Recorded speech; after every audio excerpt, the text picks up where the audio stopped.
Hi guys, well I'm back home safe and sound. This video is addressing a couple of different things. One is I have had some messages from friends asking about why my Malaysia vlog started on day 2. Well, that's because day 1 didn't go according to plan and it was a little bit disappointing, and I will address that later on in my vlogs, but it does involve accommodation scams. Wasn't a good start to my trip. Didn't end that way, thankfully, but I will discuss that further on and give you guys the heads up. Okay, the other thing is my takeaways from Malaysia, and I'm not talking about takeaway fish and chips. I'm talking about what I come back with, the things I learnt, what I loved, what I didn't like. So here we go. The weather. Oh dear, Malaysia weather. That takes some getting used to, and I was only there 3 weeks, so I didn't get time to get used to it. Every day was like mid-30s, low 30s, mid-30s, but it would say feels like 41, 42, 43, and it did. It was hot. It was hot.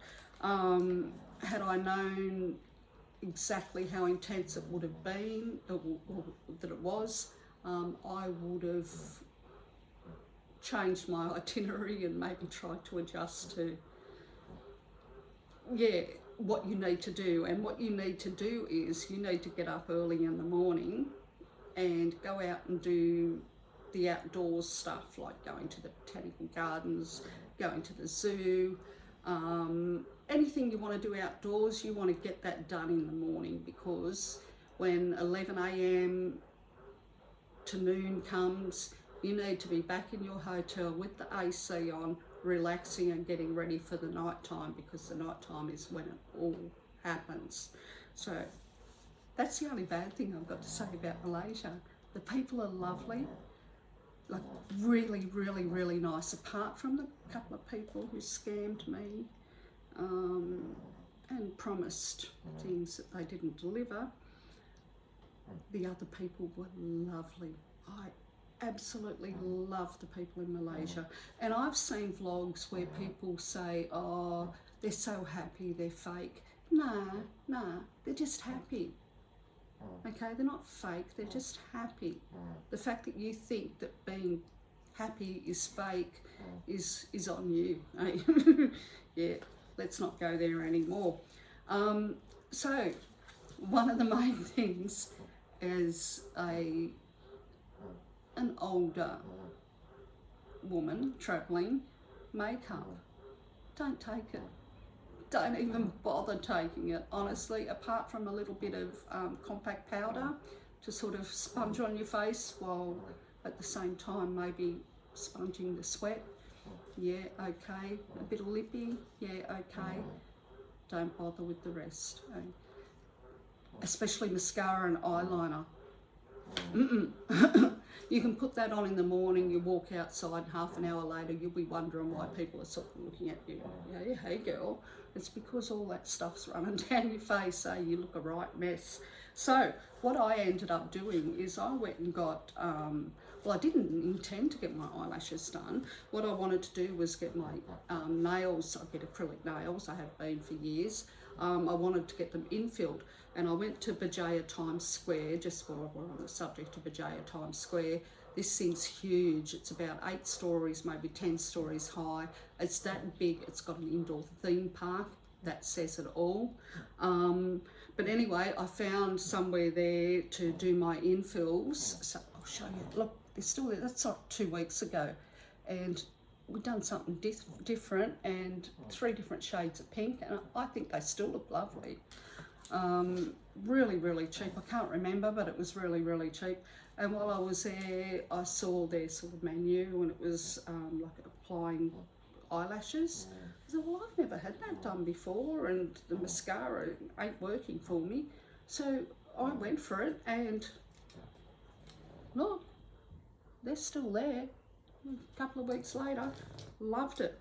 Absolutely loved it. So, shout out to this place. It is Berjaya Times Square, as I said, on level 5, called Heaven Beauty. Thank you, girls, for your nails and eyelashes. Then my birthday came, and I wanted to get my hair done because I had like straggly ends. It really needed cutting. So I went to Sungay Wang Plaza, that's in Bukit Bintang. Before I go on further, Berjaya Times Square is right beside Bukit Bintang. You could walk there if you were fit enough. It's that close. But Sungay Wang Plaza, I went to a place called Timeless Salon on level 1. I got shampoo, cut and blow dry, really, really cheap again. Thoroughly recommend that place. Thank you, girls. Another place I went one day when it was raining and my hair needed shampooing, and it really did need a bit of a conditioning treatment as well. And I remembered that a couple of doors down from my hotel I had seen this sign with shampoo and blow dry 11 plus ringgits. So I went down there. They charged me 15 ringgits, which is nix, honestly, it's not much at all. It's a hair academy, so trainees are getting trained there, so you can get your hair cut there as well if you want. Mine didn't need a cut by them, so I just got the shampoo and blow dry, and they are called Chiobu Hair Salon. So it's CHIOBU Hair Salon. It's on the 2nd floor at 58B, Geelong, Bukit Bintang. Now, Geelong means street, and they always put it before the name of the street. So Geelong Bukit Bintang just means Bukit Bintang Street. So that's where I went, and can recommend that. Now, another place a couple of doors down from my hotel as well is a massage place, and there are so many massage places in Bukit Bintang. You've got so many to choose from, but I chose that one because it was so close. I went in there numerous times because it was very affordable, and I was on a holiday and I was sore. So I would go in there and get a foot, leg, back and shoulder massage. It went for like an hour. It was 60 Malaysian ringgits, and the lady that massaged me every time, because after the first time I said, no, I want her. That's Mim. Shout out to Mim at Best Friends. Thank you very much. And actually she is so good that the last time I was there, she was doing my massage and another lady walked in, and like there's a dozen or so masseuses there, and they're probably all very, very good. But this lady in particular wanted Mim as well, and she was happy to wait until she was finished with me. Mim didn't rush the job. She actually went a few minutes over, made sure I was happy and content. And yeah, that's probably one of the highlights of being in Malaysia, is that I could afford to have a nice massage a couple of times a week. Okay, so now we go on to hotels. This is, like I say, it's a hard one to address because the first day I got there, I went to a hotel that I had booked well in advance and expected things that weren't delivered. The room that I actually got given was nothing like the room that I'd booked. We're going to address that in another video. I ended up going to a hotel in Bukit Bintang called SS Grey. Now they're at 72 Geelong Bukit Bintang, so 72 Bukit Bintang Street or Road. ssgreyhotel@gmail.com. I'm even going to give you their number. It's 017 6715814. I ended up staying there. I stayed put because it was a couple of times that I went to other places and it just was not nice, and I did not want to put myself through it. I was there for a 3-week holiday. I wanted to relax, so I ended up going back to SS Grey. And I said, I'm here, I'm unpacking my bags. Really, really great place in a great area. There's so many hotels there in Bukit Bintang. I'm sure there's lots that are really, really good, but I'm only going on what I can verify and where I stayed. I stayed at SS Grey, and I suggest if you're a solo female traveller, or any traveller actually, and you're looking for budget accommodation, definitely look at SS Grey. It is a budget hotel. It's nothing fancy, the rooms are small, but they deliver what they promise, which is a lot more than the first one. Okay, now, where did we get to? We've done the weather, we've done the makeup, I told you about the people, the food. Oh my God, the food. It is so good. It is so good. Honestly, 99.9% of the food that I had my whole time in Malaysia was fantastic. And don't be shy about buying the cheap street food, especially at Jalan or at Peddling Street as well. Speaking of Peddling Street, if you go to Peddling Street, that's like the Chinatown area in Kuala Lumpur, and it's got a big market there where you have an assortment of stalls to buy bags in particular. There's lots of bags. Clothing, t-shirts, bags, wallets, sunglasses, all that sort of stuff, it's there. Most every shop that you walk past, the salesperson will try and get you in there. And for some people that might be a bit draining. Because I travel to India a lot, I am used to that. But definitely worth a visit. And while you're there, there's an old Chinese guy that's apparently been there for about 40 years, and they call him James Bond. Now, he's only there, he shuts up shop at 6 p.m. at night, which is why I didn't find him the first time I went there. But he makes a peanut pancake, and it's called a palm balik. And it's like a really thin, oh, no, this one wasn't. It was like a spongy little pancake, and it's filled with peanut. And it's really, really nice. And he's a really, really nice fella too. So be sure if you go to Peddling Street Market to ask around for James Bond, the Chinese man who makes a palm balik.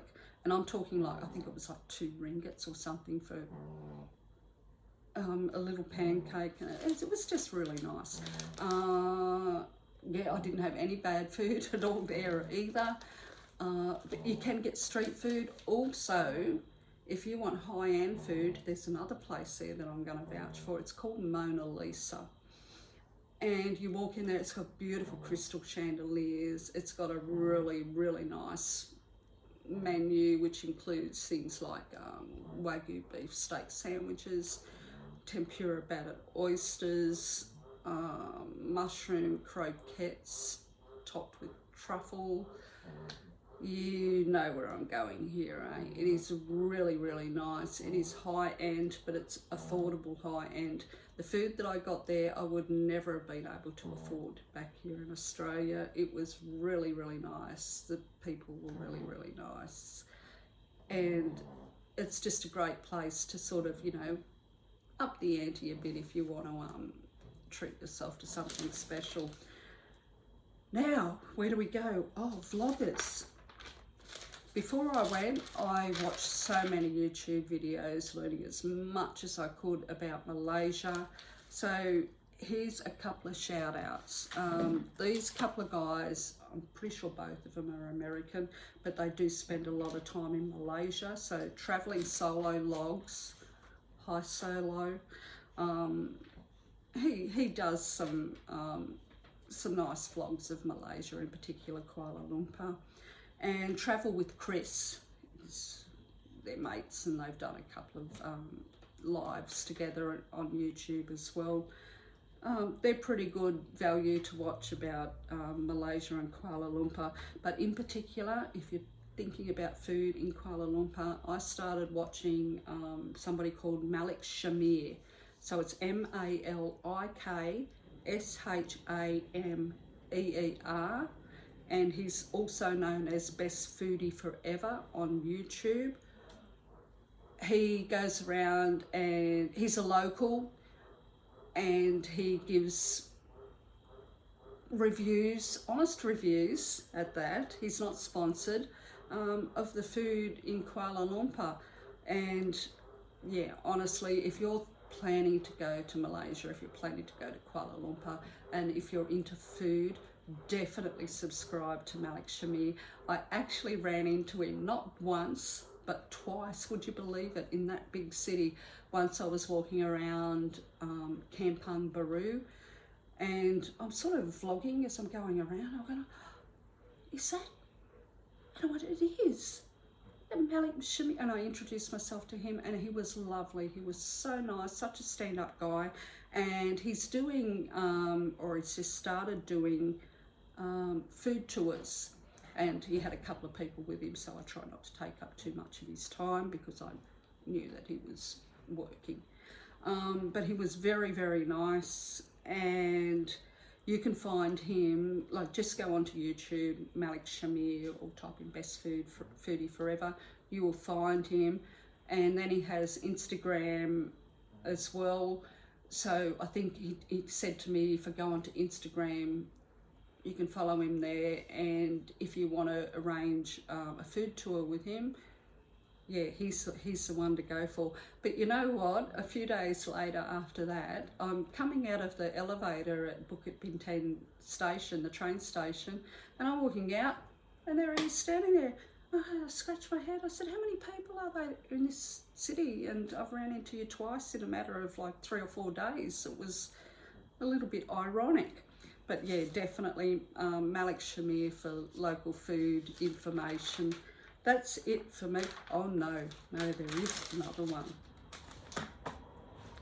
I hope this doesn't upset people, but I feel like it's something that I need to, or that I want to talk about. Coming from Australia, I haven't had much involvement with Asian countries and different religions and things like that. I did notice in Malaysia, it was like everybody, all religions, all colours, shapes, sizes, looks, all living happily together and really enjoying life.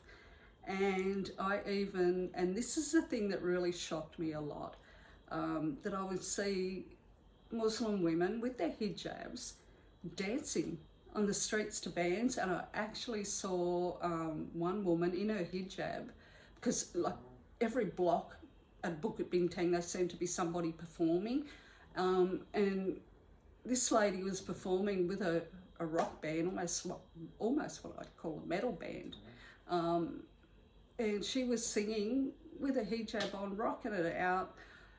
It really enlightened me. So to all the Muslim women who are living their best lives, thank you, because I honestly did not expect that, and it was one of the best experiences of my trip, just to see so many people, like I said, of so many different faiths being happy. That's it for me. There's lots more videos to come, lots more, edging my way through the next few weeks, editing. Definitely going back to Malaysia, and if you're thinking about going there, I just got to say, pack your bags, book that ticket and go. Bye guys.